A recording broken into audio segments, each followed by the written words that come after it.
Our deepest fear is not that we are inadequate. Our deepest fear is that we are powerful beyond measure. We ask ourselves, who am I to be brilliant, gorgeous, talented, and fabulous? Actually, who are you not to be? We were born to make manifest the glory of God that is within us. And as we let our own light shine, we unconsciously give other people permission to do the same. Does that mean anything to you? I don't know. What does it mean? That I'm not supposed to be afraid. Afraid of what? Afraid of me.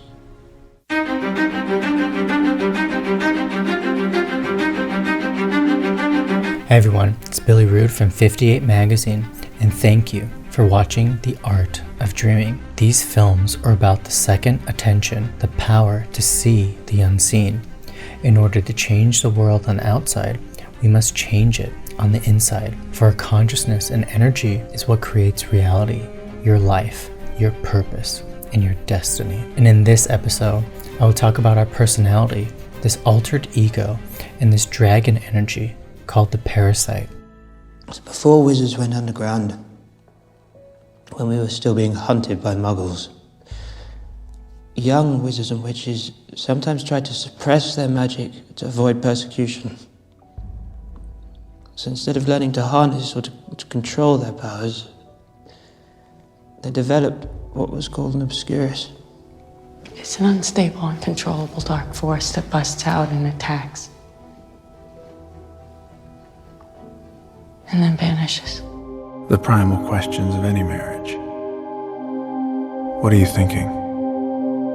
How are you feeling? What have we done to each other? Have you ever asked yourself, who am I? What is this experience called life? And who really am I? When we become aware of ourselves, everything changes. We realize we are the creator and curator of our life. You are no longer the victim of your beliefs. You are the creator. You are the artist. You are also the painting. The canvas is your reality. But unlike most figures in a painting, you, however, have a brain. You have a brain and a mind that gives meaning to what it perceives. You see a body because you like seeing one. We're seeing what we choose to see.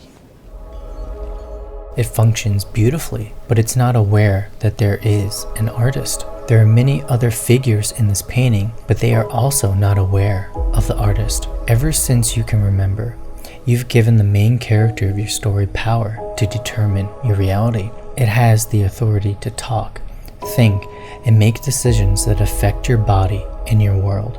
Thought is real. Physical is the illusion. It tells you what to believe and how to invest your beliefs with emotional energy. You call the main character in your ongoing narrative me. He's talking to you.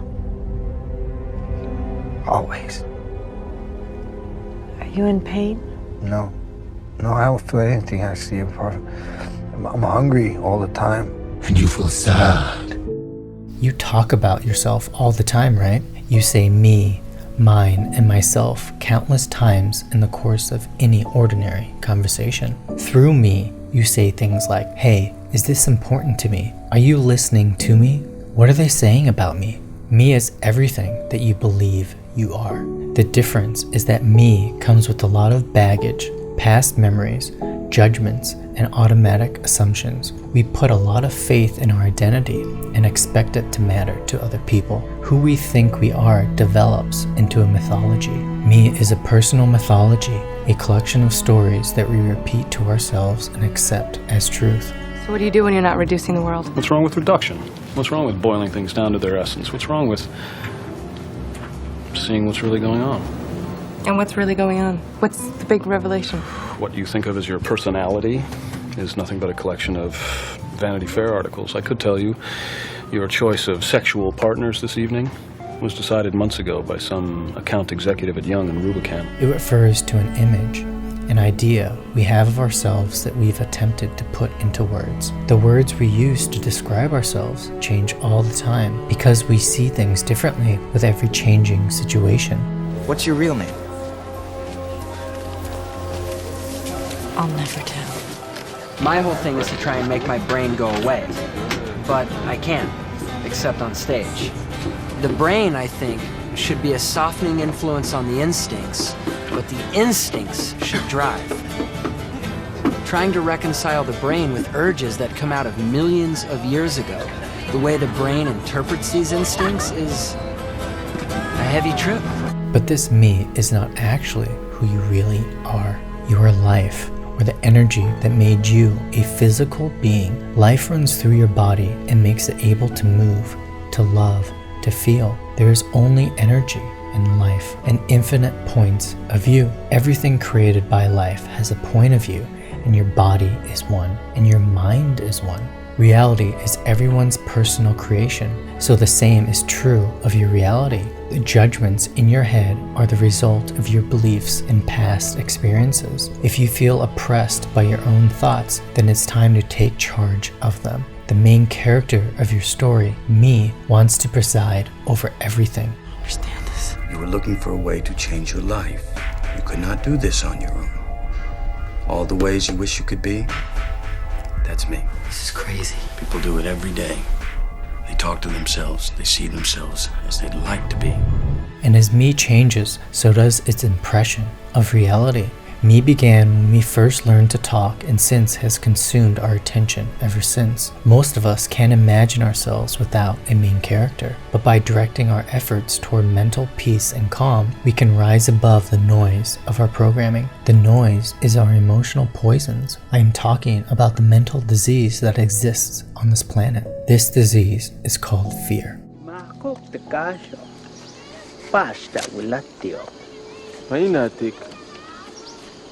Saki. Down. Kak saki. Le diop saya diop lela. Tawila. Saki lo. Belko hanel. Lelela kuyoku tikusta. Lelelo tsokan. Kaskuta. Uetan kila gusta. Tene maten Jesus utian wilatsi sakli. Hosta poksika. Matasiki chikatalo. It infects our skin, fills our emotional body with poison, and manifests as anger, hate, sadness, envy, and suffering. We have become mentally ill due to fear. This fear has become so great, it is called mental illness. It has tortured our common sense and reasoning to become so frightened it runs away from reality. This is called schizophrenia, paranoia, psychosis, depression, anxiety, and etc. An obscurus grows in the absence of love, as a dark twin. I have been every voice you have ever heard inside your head. We live in so much fear that the only way we relate to each other emotionally is by anger, jealousy, envy, and suffering. All I have are negative thoughts. Even saying I love you is terrifying to most people due to the fear of being hurt. This has created such a disturbance in the mind, which is called denial and lies. This sophisticated denial system has been so perfected that we believe in our own lies. It is like a wall of fog that blinds us from the truth of our emotional pain. The sooner you can put that pain in the past where it belongs. The society of humans is full of emotional pain and poison, where we all act like a predator, full of judgment, blame, guilt, envy, anger, hate, sadness, and suffering. These are all little demons in our mind because we have practiced them into our lives. We experience society as a collective reality, which is a collective dream of all our rules, laws, religions, cultures, and behaviors. These are all experiences of different voices and information stored inside of our mind. Do this, and you will be honored among wizards. forever. Humans use fear to domesticate other humans, and our fear increases with each experience of injustice. And some wounds will heal, and others will become infected with more and more poison. Once we are full of emotional poison, we have the need to release it, and we practice releasing the poison by sending it to someone else. I'm an agent of chaos. Oh, and you know the thing about chaos? It's fear. The poison keeps growing and growing until someday one of them is going to explode. This is often how we relate to each other. By hooking the attention, the energy goes from one person to another person. The people of power abuse the people who have less power. See, madness, as you know, is like gravity. All it takes is a little push. Because they need to release their emotional poison. That is why humans are hunting power all the time. Because the more powerful we are, the easier it is to release the poison to the ones who cannot defend themselves. This mental disease is the emotional poison, an addiction to power. What could you give me? Everything.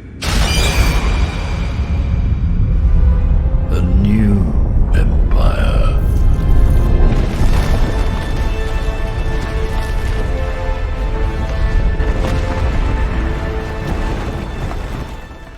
Only a person who wanted to find the stone, find it, but not use it, would be able to get it.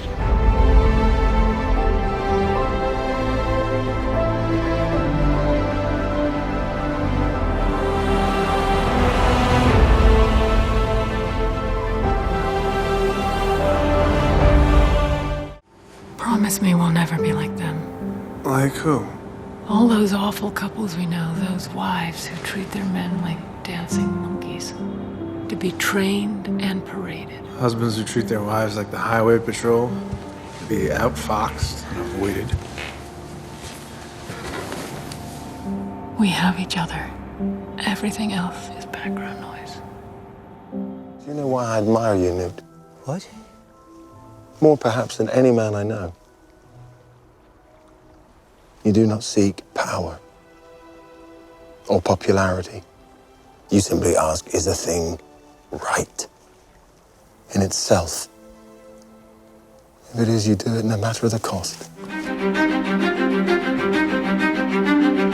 And in this episode, I will talk about our personality, this altered ego, and this dragon energy called the parasite.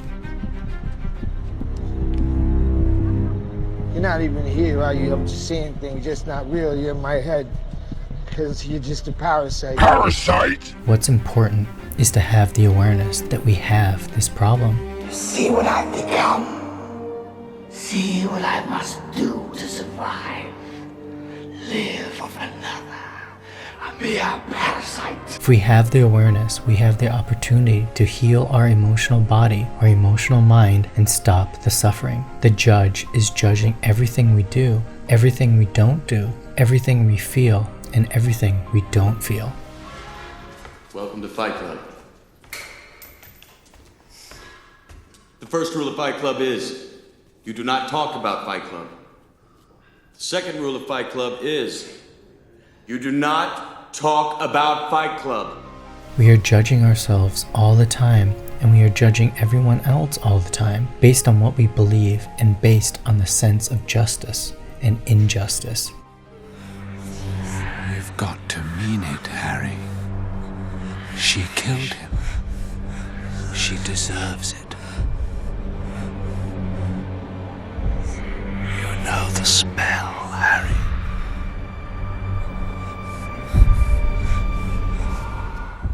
This is called the parasite, this dragon energy within us. The human mind is sick because it has a parasite that steals its vital energy and robs it of joy. That parasite is all those beliefs that make you suffer. Those beliefs are so strong that years later, when you learn new concepts and try to make your own decisions, you find those beliefs still control your life.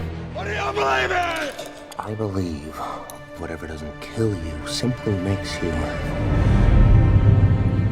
stranger.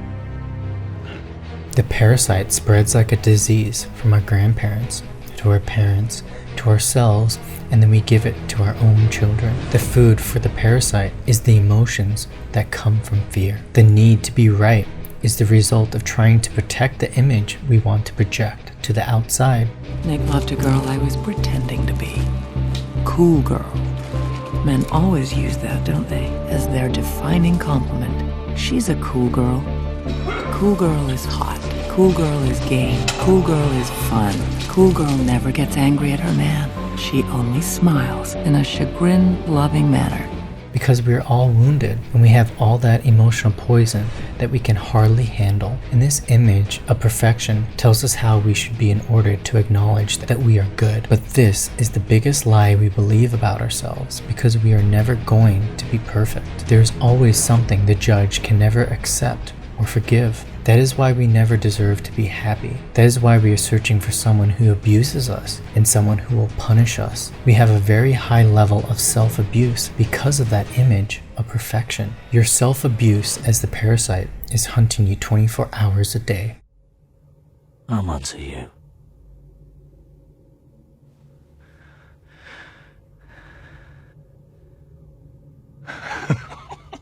Who takes care of the good times, Jake? We're a team.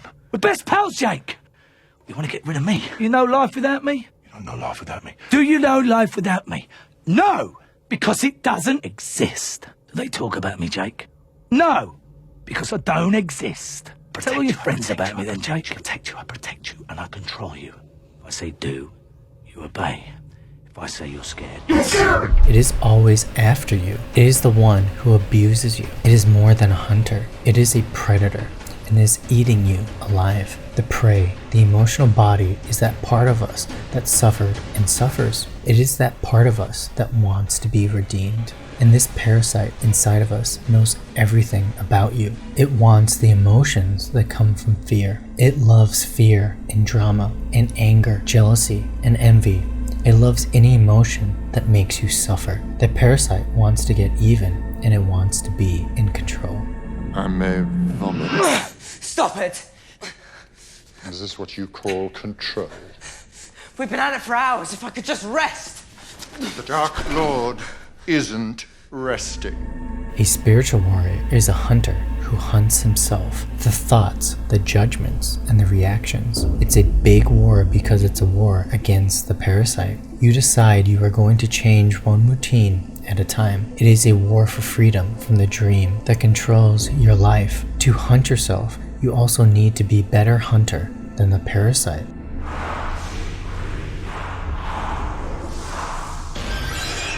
Long have I waited.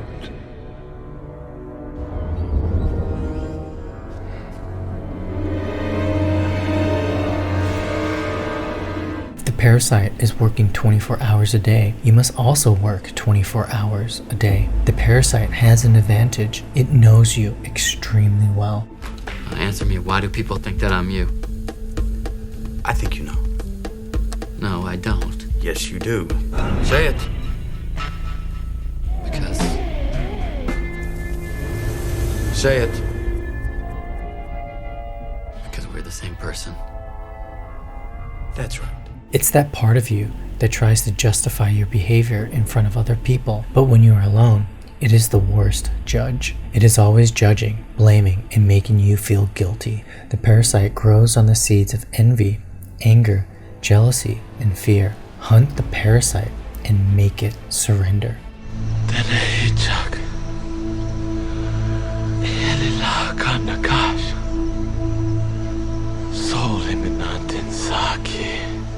Then the mind will love your body, and you will no longer sabotage your love. It's true, Harry. You possess many of the qualities that Voldemort himself prizes.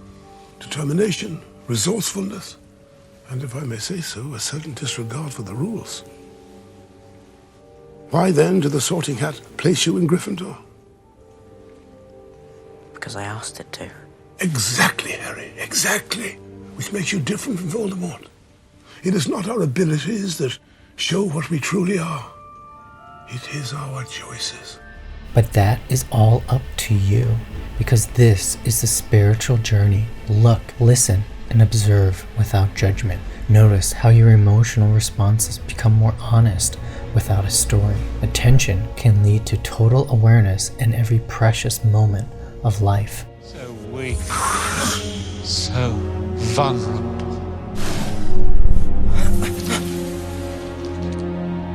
Look at me. Harry, it isn't how you are like. It's how you are not. The second tool is memory. Memory is stored in matter, which is our brains, the way data is stored in a computer. We're able to store all the memories of a lifetime in one brain, but that doesn't mean those memories are real. We store impressions of things, people, and events, but since every brain perceives in its own way, even siblings remember childhood events differently. Every memory he has access to is a weapon he can use against you. You won't last 2 seconds if he invades your mind. You're just like your father. Lazy, arrogant. Don't say a word against my father. Weak. I'm not weak. Then prove it. Control your emotions. Discipline your mind.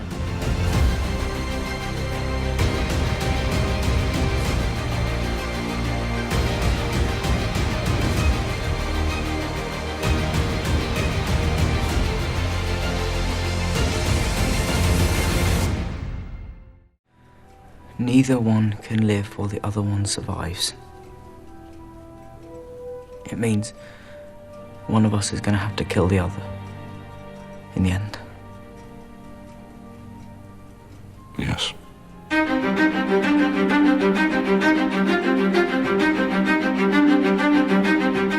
time is coming when everyone is going to have to pick a side. Even you. I don't do sides. The boy must die. Yes. He must die. And Voldemort himself must do it. That is essential.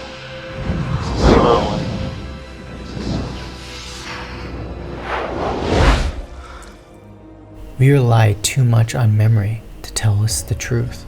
We let it turn our attention away from the present moment and draws us into the past. We frequently use memory against ourselves, but we have the power to use it differently. Instead, we can use memory to enlighten us. In infancy, we watched our parents, we listened, and we imitated. We know how it feels to lose our temper and feel regret. It feels awful. We know how shame and guilt make us feel, and yet we still invite them in. Memory can steer us away from abusive habits, encouraging us to stand up and walk forward with self-respect. The third and best tool is imagination. Imagination is its own kind of superpower. We picture something in our minds and then we make it real. In fact, just by imagining something wonderful, the body feels comforted and energized. Imagination is power, but like all power, it can be corrupted.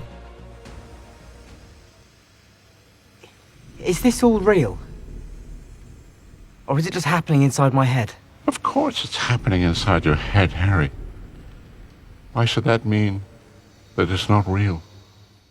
By using the tools available to us, we can calm the inner chaos and find peace in our virtual world, our reality. You are not who you think you are. You're not the main character of your story or anyone else's, regardless of how long you've played these roles. And you're not actually the one you call me, who tries to speak for your physical body. You are not your job. You're not how much money you have in the bank. You're not the car you drive. You're not the contents of your wallet. You're not your fucking khakis. You were the all-singing, all-dancing crap of the world. You're not your mind or the set of laws your mind tries so hard to enforce. You have no idea who I am. I don't even know who I am! Now is a good time to look at your creation and to make inspired changes.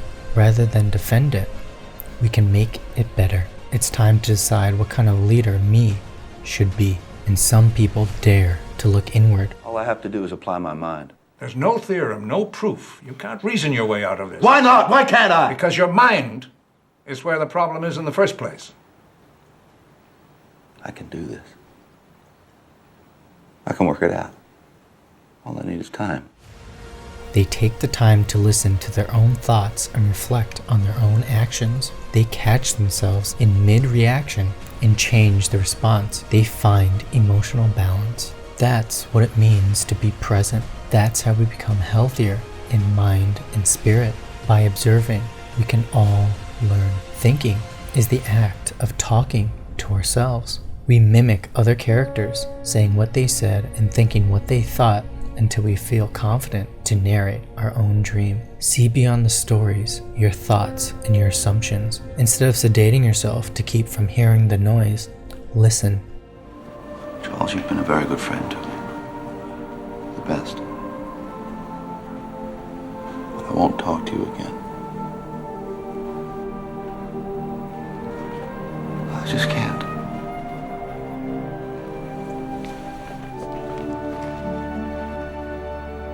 Same goes with you, baby girl.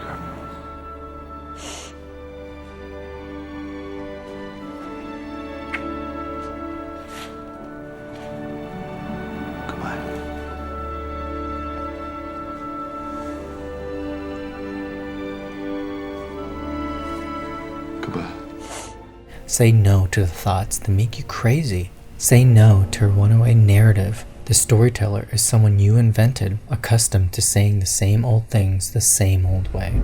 All you want is for me to hate, but I won't. Not even you. Weak. Like your parents. My parents were strong.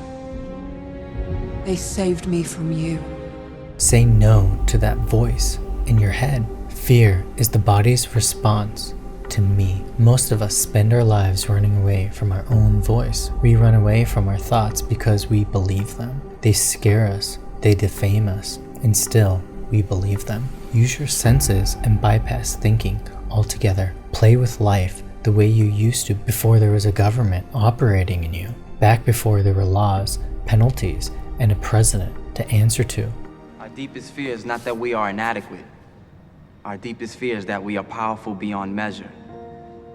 It is our light, not our darkness, that most frightens us. Your playing small does not serve the world. There is nothing enlightened about shrinking so that other people won't feel insecure around you. We were all meant to shine as children do. It's not just in some of us, it's in everyone. And as we let our own light shine, we unconsciously give other people permission to do the same. As we are liberated from our own fear, our presence automatically liberates others. Quiet down and open up emotionally. You are pure energy, this force called life. Nothing else is real. You wanna know what's real?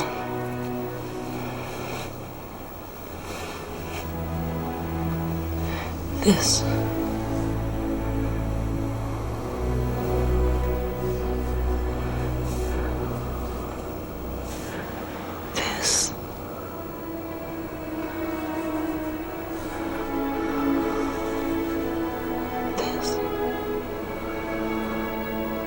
This is real. Maybe the part that knows the waking from the dream. Maybe it isn't here. Maybe it's here.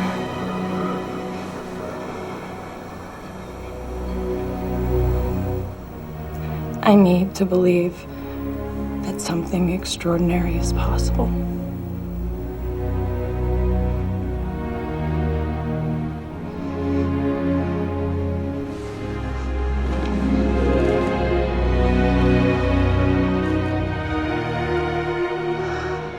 Everything is the force that creates and sustains the universe. We use different words for it.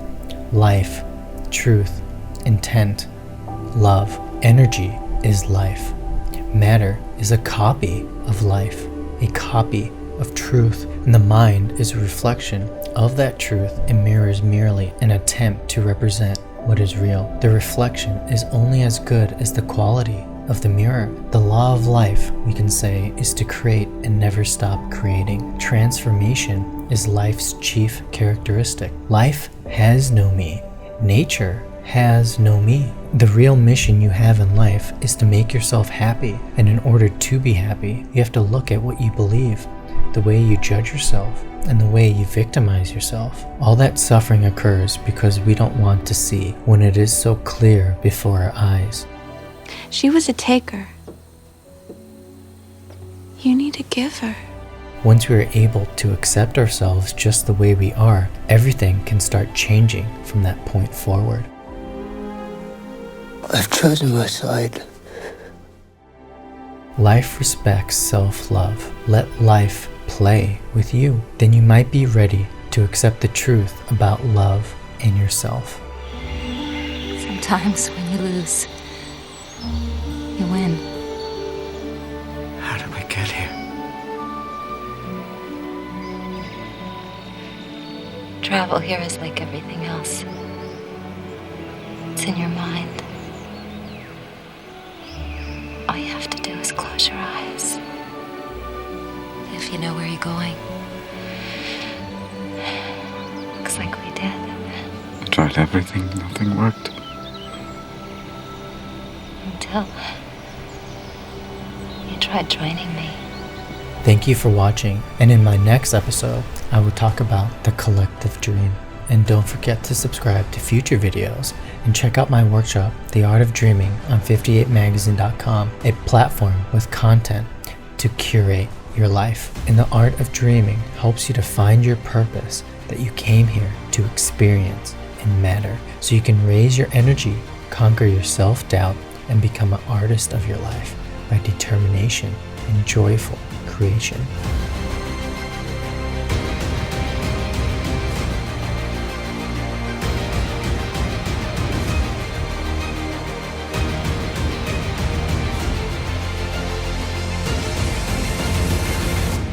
Trust me. Everything's gonna be fine.